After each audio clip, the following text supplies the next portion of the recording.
오늘 우리에게 주시는 하나님의 말씀은 시편 78편 1절에서 8절까지의 말씀입니다. 시편 78편 1절에서 8절까지 우리 한 목소리로 봉독하시겠습니다. 함께 봉독하십니다. 시작. 내 백성이여 내 율법을 들으며 내 입의 말에 귀를 기울일지어다. 내가 입을 열어 비유로 말하며 예로부터 감추어졌던 것을 드러내려 하니 이는 우리가 들어서 아는 바요 우리의 조상들이 우리에게 전한 바라. 우리가 이를 그들의 자손에게 숨기지 아니하고 여호와의 영예와 그의 능력과 그가 행하신 기이한 사적을 후대에 전하리로다.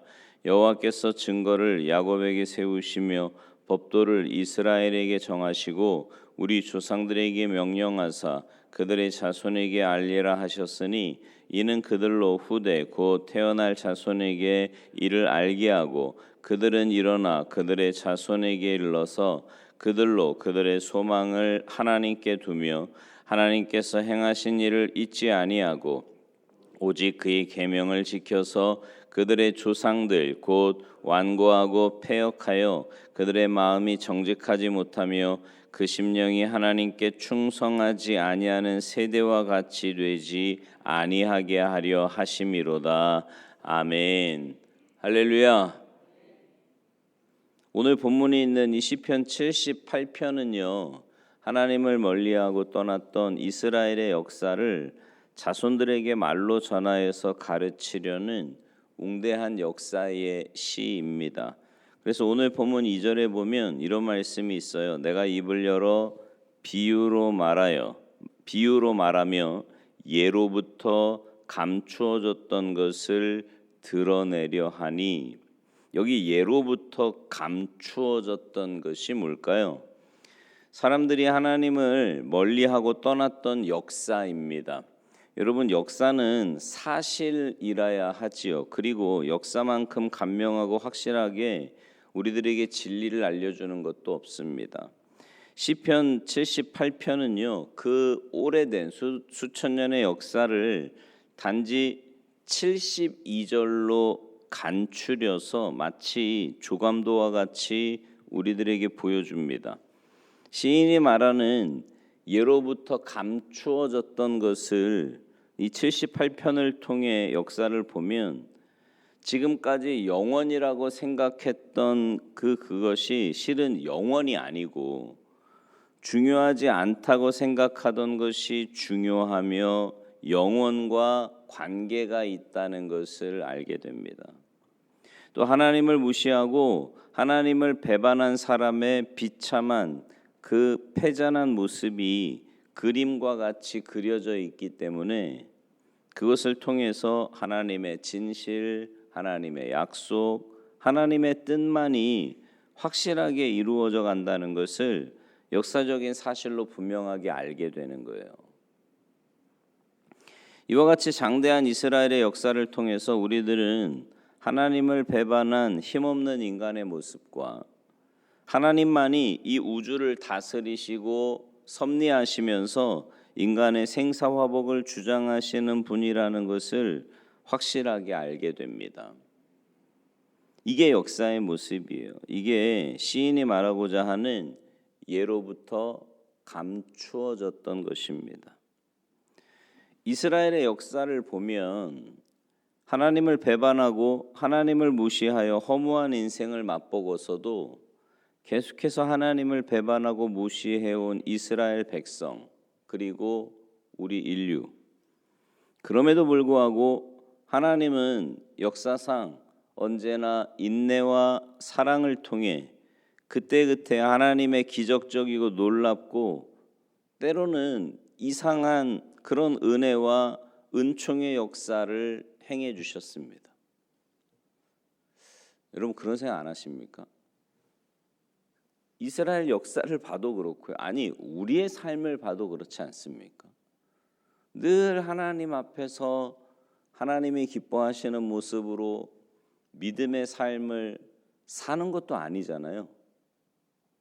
때로는 하나님의 마음을 아프게도 하고 배신도 하고 이게 믿는 사람이 맞나 싶을 정도로 그런 삶을 사는 게 우리들인데, 근데 여전히 하나님은 사랑해 주시고 은혜 베풀어 주시고 또 선한 길로 인도해 주신단 말이죠.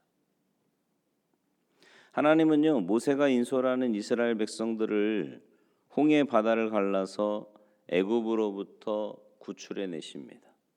광야에서 물이 없다고 하면 바위에서도 물을 내주셨고요. 먹을 것이 없다고 하면 하늘에서도 만나를 내려주셨어요. 그러나 하나님의 최고의 역사, 최고의 기적이라고 말할 수 있는 거는요, 그런 거보다 죄 없는 하나님이 인간이 되시고 그리스도 예수가 되셔서 모든 사람의 죄를 대신해서 십자가에서 죽어주신 겁니다. 그래서 모든 사람을 죄에서 구하고 죄를 씻어 새롭게 되며 영생을 얻기 위해서 부활하신 겁니다. 이것이야말로 동서고금 최대의 역사예요. 최대의 예로부터 감추어졌던 것입니다. 시편 기자는요, 왜 예로부터 감추어졌던 것을 자손들에게 숨기지 않고 전하여 가르쳐야 한다고 말하고 있는 걸까요? 그 이유는 성경 안에 있는데, 여러분 성경이 전해주는 신앙은요, 두 가지입니다. 하나는 기억하라는 거고요, 다른 하나는 가르치라는 겁니다. 한번 따라서 하실까요? 기억하라, 가르치라. 성경에 보면 기억하라는 말과 가르치라는 말이 수도 없이 나옵니다. 왜 성경은 하나님께서 하신 일을 기억하라고 하는 걸까요? 그리고 자손들에게 하나님께서 하신 일을 기억해 두었다가 부지런히 자녀들에게 하나님께서 행하신 일을 가르치라고 하는 걸까요? 그거는요, 오직 한 가지인데 역사의 눈을 뜨게 하는 거예요. 우리의 조상을 거쳐서 우리들 자신과 내 자녀들의 이르기까지, 그러니까 오늘에 이르기까지요, 하나님의 섭리 가운데 살리셨다는 그 하나님의 놀라운 은혜의 역사에 눈을 뜨게 하는 겁니다.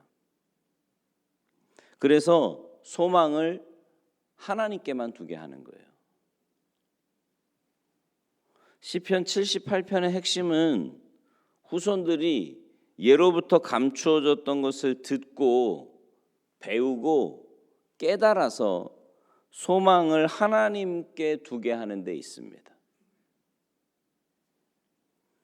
어느 시대의 역사에서나 하나님께 소망을 두지 않은 백성은 다 망했습니다. 그래서 소망을 하나님께 두는 일이 얼마나 중요한 일인가 하는 것을요, 거듭거듭 강조하고 있는 거예요. 그리고 오늘 본문 8절 말씀에서 죄악으로 오염된 세대, 심령이 강팍하고 완고하고 패역한 세대는 오직 하나님의 말씀을 듣고 그 계명을 지킬 때에만 세대가 바르게 고쳐진다는 점을 강조하고 있는 겁니다.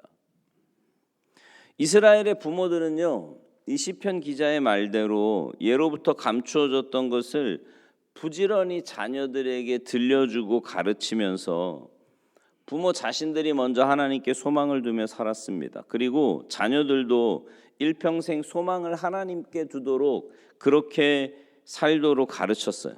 하나님의 말씀을 전수시켜서 자기 세대를 바르게 만들도록 한 거죠.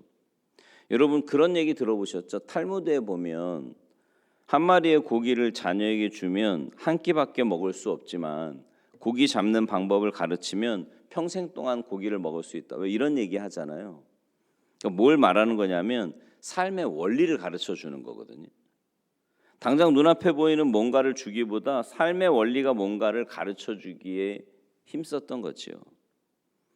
그러니까 무엇보다 하나님께 소망을 두는 바른 신앙을 유산으로 물려준 거예요. 그러니까 삶의 원리가 뭐냐면 다른 것에 소망을 두는 게 아니고 하나님께 소망을 두는 게 가장 복된 삶이라는 걸 가르쳐 주는 겁니다. 우리도 보면요, 뭐 그런 얘기하자. 자손 만대를 위해서 무슨 후세의 길이 빛날 뭐 이런 말 쓰면서 우리 이후의 세대를 위해 지금 무슨 일을 할 것인가 이런 고민을 할 때가 많이 있지 않습니까? 근데 그런 가르침을 위해서요, 먼저 우리가 해야 될 일은 뭐냐면 소망을 하나님께 두는 거예요. 내가 먼저. 이게요, 말로 야, 소망을 하나님께 두면서 살아라 이런다고 되는 게 아니고요, 평소에 내가 보여주는 모습이 그게 진짜 모습인 거예요. 여러분, 제가 그런 말씀 드렸잖아요. 솔로몬이 뭐 잠언이나 전도서 보면 기가 막히지 않습니까? 말씀을 이게 기록한, 물론 성령의 감동으로 기록한 말씀이지만 그런 기가 막힌 말씀을 기록하면서 분명히 그 아들에게도 그런 얘기 안 했겠어요? 근데 왜 그 아들이 그런 말도 안 되는 짓을 하게 됩니까? 솔로몬이 말은 그렇게 했는데 삶은 어땠어요? 엉망이었잖아요. 와이프 1000명 두고 막 우상 숭배하면서 자기 원하는 대로 그냥, 그러니까 결국 자녀 때에 가서 그 모양이 되지 않습니까? 우리도 마찬가지예요. 말을 뭐 하나님께 소망 둬야 된다, 하나님만이 우리의 영원한 생명이시고 주인, 말은 그렇게 하는데 진짜는 맨 세상의 것, 눈에 보이는 것, 여기에 결정적인 마음, 그러니까 왜 저렇게 결정을 하나 보면 결국은 돈이고 결국은 건강이고 결국은 눈에, 여러분 그런 게 안 중요하다는 게 아니라 여러분 그거는요, 우리의 삶의 그냥 도구일 뿐이에요. 도구입니다. 근데 소망이 거기에 있으면 삶의 모습이 달라지겠죠. 그러니까 우리가 먼저 소망을 하나님께 두는 삶을 살아야 하고요. 그러니까 눈에 보이는 대로가 아니라 영원한 천국을 바라보며 그 천국의 주인이 되시고 우리를 구원하신 그 구원자 예수 그리스도에게 우리의 소망을 두며 살아야 할 줄로 믿습니다. 그리고 자녀들에게도 그리고는 가르치는 거예요. 소망을 하나님께 두는 거야. 하나님께 소망을 두는 삶은 이런 거야. 하나님께 소망을 두는 삶은 이런 결정을 하는 거야 라는 거를 가르쳐야 되는 거예요. 그럴 때 자녀들도요, 세상에서 방황하지 않고 엉뚱한 길로 가지 않고 올바른 믿음의 길, 소망의 길을 걸어가게 되는 겁니다. 이게 우리가 해야 할 신앙의 계승 작업이고요, 신앙인으로 해야 할 마땅한 사명인 겁니다. 여러분, 왜 소망을 하나님께 두어야 합니까? 왜 자녀들에게 소망을 하나님께만 두도록 가르쳐야 할까요? 소망을 하나님께 두고 하나님께 가까이, 좀 더 가까이 하는 사람만이 하나님이 내미시는 오른손을 붙잡고 인생을 아름답게 만드는 사람이 되기 때문입니다. 여러분, 그렇게 사는 게 제일 복된 삶이에요. 우리 그리스도인들에게는 하나님께 소망을 두고 그 영원한 천국을 바라보면서 주님과 동행하는 삶이 가장 복된 삶이라고요. 바라기는 우리 모두, 부모나 자녀들이 소망을 하나님께 두어서 인생을 아름답게 하는 복된 삶이 되시고요. 그래서 저는요, 그런 기도하거든요. 여러분이 신앙으로, 믿음으로 하나님 앞에 올바로 서셔서 소망을 하나님께 두고요, 그래서 여러분의 자녀들에게 이게 대가 거듭될수록 신앙의 유산, 신앙의 열매들이 더 아름답게 맺어지기를 바라고요, 신앙의 든든한 가문으로 바로 서게 되기를 주님의 이름으로 축원합니다. 기도하시겠습니다. 하나님, 우리가 소망을 두어야 할 분은 오직 하나님 한 분뿐인 줄 믿습니다. 세상의 허탄한 것에 우리의 마음을 빼앗기지 말게 하시고 내가 먼저 하나님께 소망을 두며 올바로 믿음의 길 걸어가게 하셔서 우리의 자녀들에게 또 그 후손들에게 신앙의 올바른 유산을 잘 물려주고 전수하게 하시며, 그래서 대를 거듭하면 거듭할수록 더 아름다운 신앙의 열매가, 복된 하나님의 역사가 우리의 가문마다 아름답게 나타나게 하시고 신앙의 가문으로 든든하게 세워져 가는 복된 역사가 나타나도록 주님 은혜 내리어 주시옵소서. 감사드리며 예수님의 이름으로 축복하며 기도하옵나이다. 아멘.